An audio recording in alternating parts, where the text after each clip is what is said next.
Speaker, গাধাকে দিয়ে আপনি হাল চাষ করিয়ে এটার মধ্যে কোনো বাহাদুরি নাই। যেই রাষ্ট্রপতি জিয়াউর রহমানের বিরোধিতা করেছেন সেই রাষ্ট্রপতি এখন জিয়াউর রহমানের প্রশংসা করছে।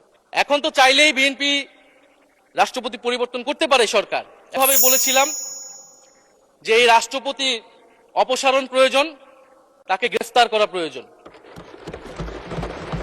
এই রাষ্ট্রপতির আর কোনো অধিকার নেই বঙ্গভবনে থাকার, এখানে এসে বক্তব্য দেওয়ার।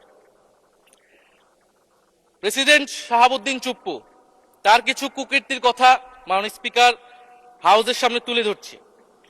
তিনি দুদকের কমিশনার ছিলেন। তাকে দুদকের কমিশনারের করা হয়েছিল 3টি অ্যাসাইনমেন্ট দিয়ে। 1 নম্বর হচ্ছে খালেদা জিয়া এবং তারেক রহমানের বিরুদ্ধে দুর্নীতির অভিযোগের শাস্তি নিশ্চিত করা।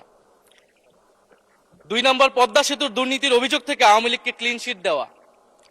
3 নম্বর ফখরুদ্দিন মঈনুদ্দিন সরকারের সময় শেখ হাসিনা সহ আওয়ামী লীগ নেতাদের বিরুদ্ধে হওয়া দুর্নীতির মামলাগুলোকে বাতিল করে দেওয়া। এমন একজন ব্যক্তিকে বিএনপি সরকার রাষ্ট্রপতি হিসেবে এখনো মেনে নিচ্ছে মাননীয় স্পিকার। আরেকটি ঘটনা বলি, 2009 সালে শেখ হাসিনার ক্যাঙ্গারু আদালতের নির্দেশে এই শাহাবুদ্দিন চুপ্পুর নেতৃত্বে 3 সদস্যের judicial inquiry commission on minority torture in 2001 করেছিল শেখ হাসিনার ক্যাঙ্গারু কোর্ট।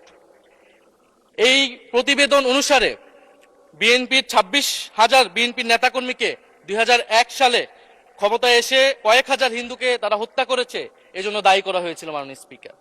এবং আওয়ামী লীগ এই রিপোর্ট দেশে বিদেশে এই রিপোর্ট ফেরি করে তারা নিজেদের এখানে ক্ষমতায় থাকাটাকে পাকাপোক্ত করেছিল।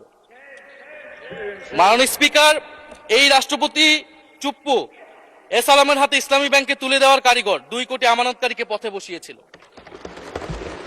এবং জুলাই গণহত্যার সময় তার ভূমিকা, ফ্যাসিবাদের সাথে তার সংশ্লিষ্টতা সবকিছু আমরা জানি। আমাদের দুর্ভাগ্য, এই দুর্নীতিবাজ, অপদার্থ, মিথ্যুক, গণহত্যার দোসর এখনো বাংলাদেশের রাষ্ট্রপতি।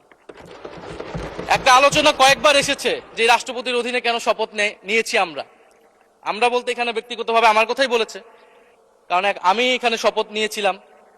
তো মাননীয় স্পিকার, সেই সময়ের প্রেক্ষাপট আর এখনকার প্রেক্ষাপট কি এক? জুলাই গণ অভ্যুত্থানের পরে 5ই আগস্টের পরে আমাদের সামনে 2টা অপশন ছিল। আমরা বলেছিলাম জাতীয় সরকার করতে হবে, সেই জাতীয় সরকারের প্রস্তাব বিএনপি নাকচ করে দিয়েছে। আমাদের সামনে আরেকটা অপশন ছিল ক্ষমতা আর্মির হাতে তুলে দেওয়া। যদি আমরা সেই দিকে আগাতাম, আজকে তারা এখানে বসতে পারতেন কিনা মাননীয় স্পিকার সেটা সন্দেহ আছে। দেশের স্বার্থে, দেশের স্থিতিশীলার স্বার্থে আমরা সেই সময় সরকারে গিয়েছিলাম, আমরা শপথ নিয়েছিলাম। কিন্তু বৈষম্যবিরোধী ছাত্র আন্দোলন খুব স্পষ্টভাবে 2024 সালে কিন্তু এই রাষ্ট্রপতির অপসারণ চেয়েছিল। সেই সময় সাংবিধানিক ধারাবাহিকতার কথা বলে রাষ্ট্রপতির পক্ষে অবস্থান নিয়েছিল বিএনপির মহাসচিব মির্জা ফখরুল আলমগীর সাহেব, তিনি নিজেই কথা বলেছিলেন। ফলে এখন তো একটা নির্বাচিত সরকার মাননীয় স্পিকার, এখন তো চাইলেই বিএনপি রাষ্ট্রপতি পরিবর্তন করতে পারে সরকার। এবং আমরা বিশ্বাস করি বিএনপিতে সেই ধরনের যোগ্য আস্থাভাজন ব্যক্তি নিশ্চয়ই রয়েছে।